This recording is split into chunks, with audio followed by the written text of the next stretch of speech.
Okay, welcome back to the Nick and Joe Show. I am Joe. He is Nick, and I'm coming to you from the Think Radio Broadcast Centre in Canada's national capital. And Nick is coming to you from the studio at Killaloe, Ontario, which is about 10 or 15 minutes away from Bunker F. And I know I'm revealing a lot there, but only really just a radius in terms of driving time.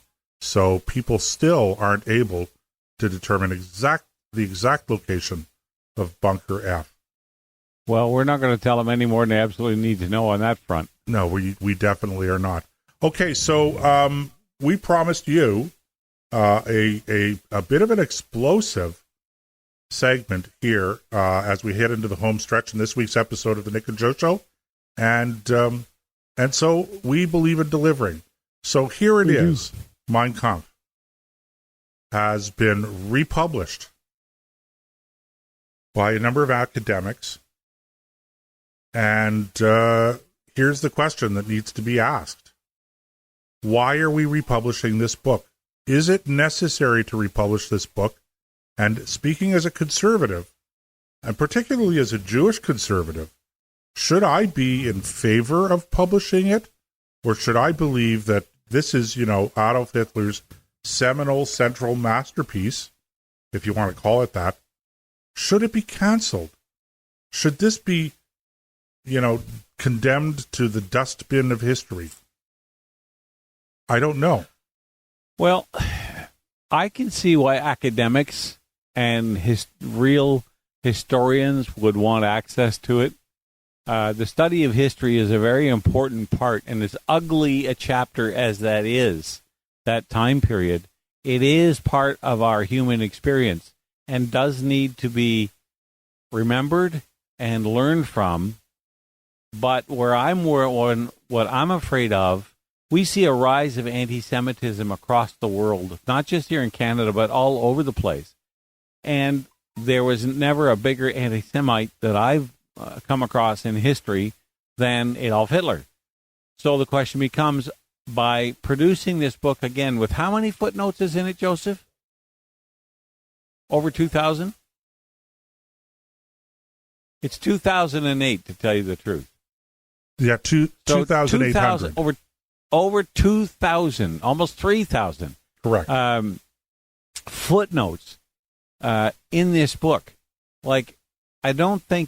I can't see anything good coming out of that. I think that what has to happen is that while I don't want to see a massive book burning, I think that it should go into museums or places like the Library of Congress or places like that where people who want to study it and learn from it can.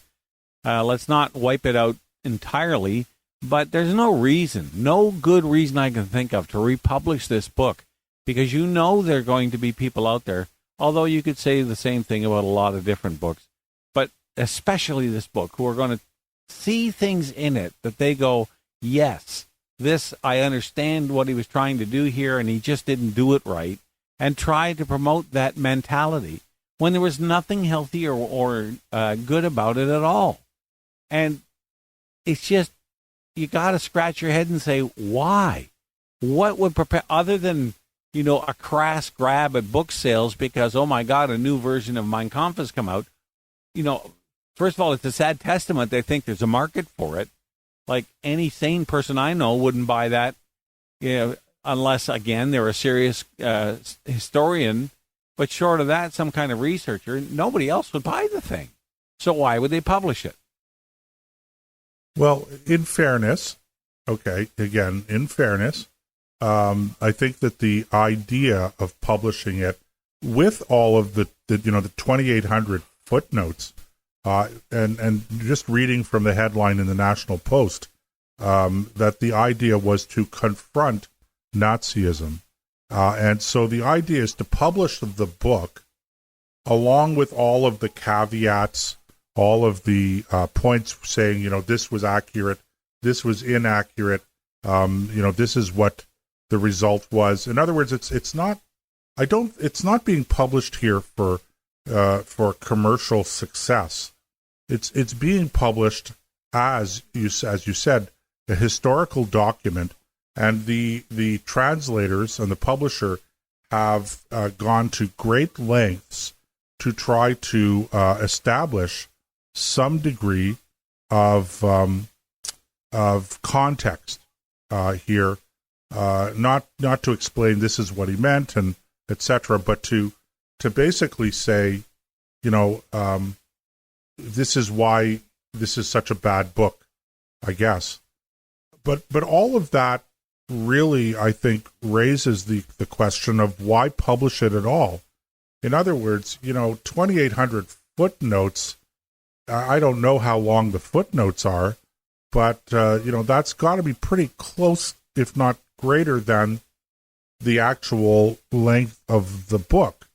And so, it raises the question, if you're going to have, half of the book, if not more, basically trashing the book, then why publish it at all? And I'm not suggesting burn the book. I'm not suggesting banning the book. I think that there's a middle ground between banning it and just saying, look, it's a historical book. It's out there. It was published.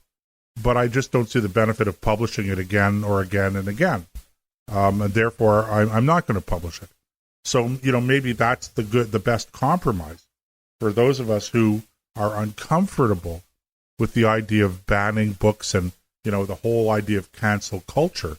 Although, if anybody deserved to be canceled, it would be Adolf Hitler. But it's you understand the controversy and the dilemma that this presents for people who, on principle, are just not comfortable with the idea of censorship. And I'm deeply aware of the fact that not a lot of people in my community are going to agree with me on this, but I'm troubled enough to say that I'm troubled, I guess is the best way to put it. So, I don't know. Do people out there, for those of you who are participating live in our chat room, what's your view on this? Should Mein Kampf be republished as a commercial venture or even just as an academic piece of work? That's a good question, and it'll be interesting to see what the judges in the peanut gallery, in the chat room have to say about it. But look, I think if your argument is, as a publisher, that I want to trash Nazism, you don't need to publish the book to do that. World War II is, I would argue, one of the most well-documented and thoroughly studied events in human history. We know most of the major stories that took place. There's always millions of stories we'll never hear about. Things that happen to individuals, those kinds of things. You can never tell the whole story because no one, you'd have to go through the whole thing again and document every second. That's just not going to happen. But at the same time, if you're going to refute it, there's volumes and volumes and volumes of people who have already done that you could draw from. And you could publish a book confronting Nazism and its evils or something like that.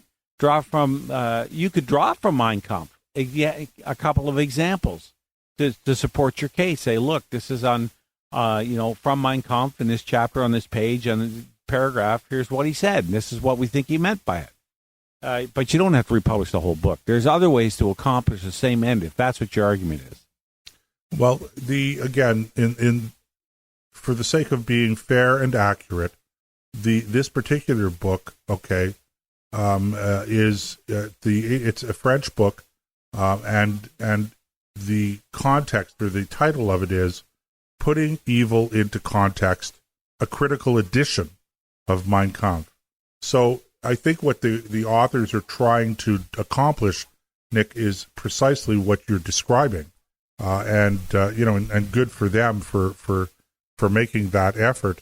But as you say, this has been studied quite extensively and critically, and as has, virtually every aspect of the history of the Third Reich and National Socialism, I'm not sure what this adds to that, but at least in fairness, the authors here were attempting to produce a critical, scholarly piece edition of Mein Kampf. They were not attempting to simply recreate it for commercial purposes. But again, is it really necessary? Do we really have to do this?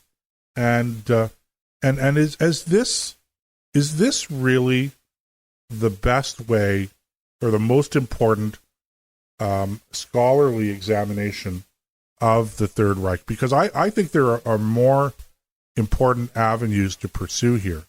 One of which, as I read this story here, Nick, just glancing at it, I'm seeing that the author of this particular article pointed out that there were several years of delay in publishing book resulting from critics, including, and I'm quoting here, several Jewish associations fearing that another version would simply feed into the growth of the far-right movement, end quote.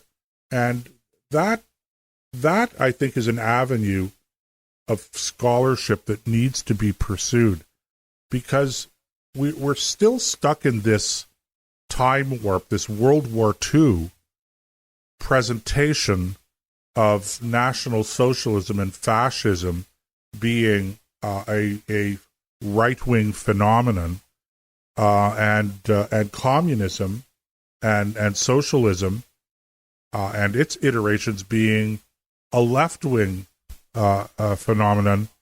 And it was really important, I think, at the time, and convenient to frame the two as being polar opposites by virtue of the fact that we were allies of Stalin and of Soviet Russia, Soviet Union, during the war years.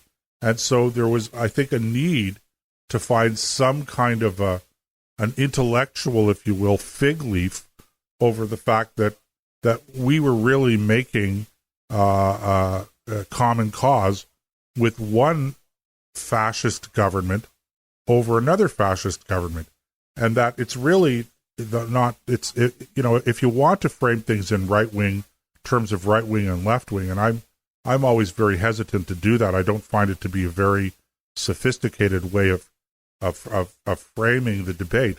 But if you're going to frame the debate that way, then I would have to point out that National Socialism was really a creature of the left. It wasn't a creature of the right. But we still have this cemented in our minds, as I say, an intellectual fig leaf that really it was a myth. It was a fiction that we had to accept from an intellectual point of view, from an academic point of view, in order to be able to make peace with the fact that we were actually allies of one of the most brutal fascist regimes in the history of mankind. And that's not, of course, Nazi Germany. That's the communist Soviet Union. Yeah, Uncle Joe, Joseph Stalin. Uncle Joe, as Winston Churchill nicknamed him.